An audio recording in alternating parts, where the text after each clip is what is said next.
เอาละทุกคนมื้อนี้ก็ออกมากดมันคือเก่าได้พบกับบ่าวงุยวิไลเส้นเก่าเส้นเคยมื้อนี้ก็ออกมากดมันคือเก่ามื้อนี้ทุกคนเป็นมื้อวันที่ก็ได้4 วันได้กดมันนี่แล้วก็มันของเฮามื้อนี้ก็คือบ่ได้ลายทุกคนบ่อยากเป็นหัวมื้อนี้เมื่อวานนี้ก็ได้อยู่เมื่อวานนี้เต็มรถไทยมื้อนี้จักสิเต็มหรือบ่เอาพี่น้องติดตามเบิ่งนำกันว่าสิแล้วมื้อใดมันของเฮา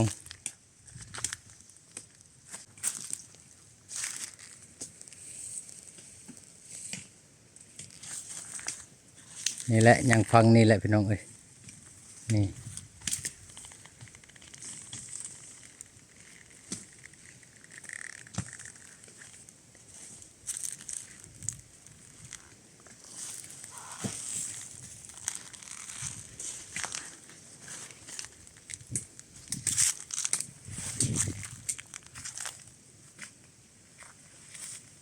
ก็ประมาณอยู่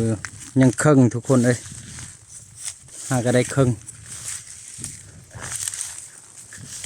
อันนี้แม่นส่วนที่1ส่วนที่2มันยังบ่ทันได้ก้นทุกคน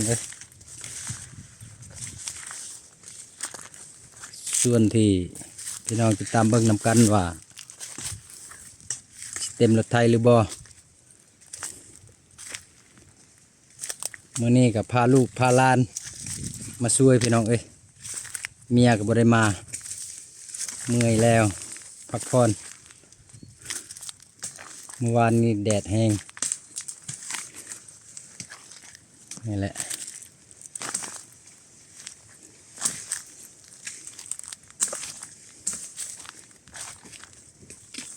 มันก็มีหัวใหญ่หัวน้อยบ่ได้เสมอ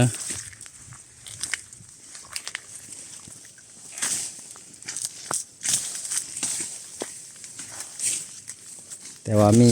หัวดกมีหัวบดกทุกคนนี่ส่วนมันของเราโอ้ดินแข็งเอาละนี่แม่นลาดทรายและลาดทรายมาซอยนี่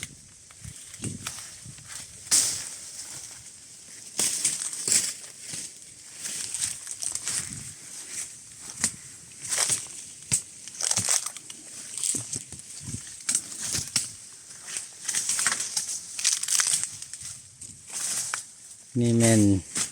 ส่วนที่2ทุกคนบ่เห็นหอดมันต้นนี่แต่หญ้าเล็กสิได้หรือบ่ฟังนี้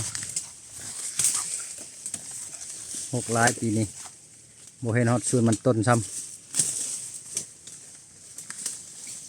นี่แหละแม่นส่วนมันต้นของเฮา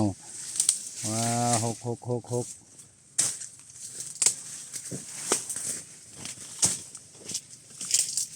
เอาทุกคนส่งกำลังใจให้เพื่อจะได้กำลังใจคนมันนี่ทุกคนนี่ก็เมื่อยคือกันแหละแต่ว่าพาลูกพาหลานเฮ็ด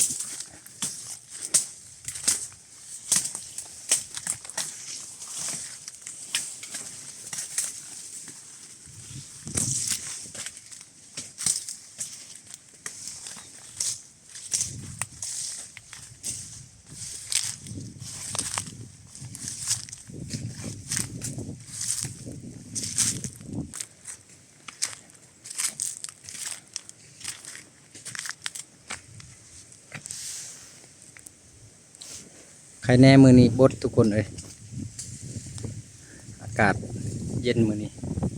เย็นแน่น้อยนึง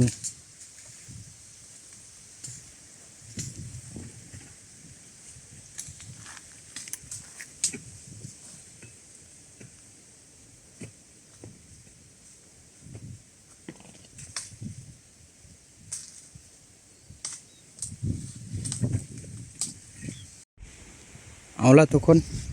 หลังจากเรา ตัดแล้วเฮาก็ใส่กระสอบเลยทุกคนเอ้ยใส่กระสอบแล้วเฮาก็แบกขึ้นรถเลย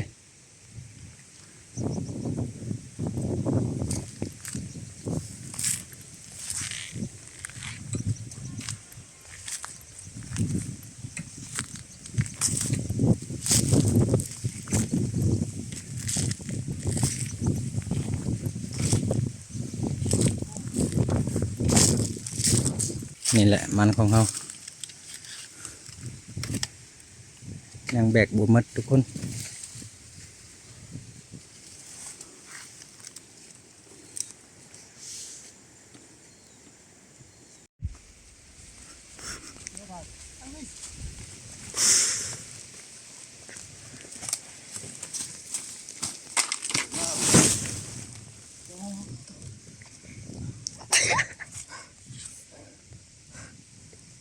จัด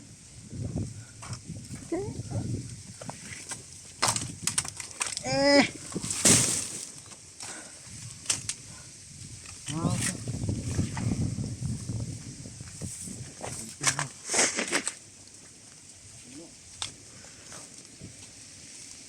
อะไรบ้างนักป่ะเบาอยู่เบาอยู่เบาอยู่ยกบุขึ้น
เอาละทุกคนสิกลับบ้านแล้วบัดนี้เต็มรถเลยมาทุกคนติดตามเบิ่งนำกันเลยรถเฮาขึ้นได้หรือบ่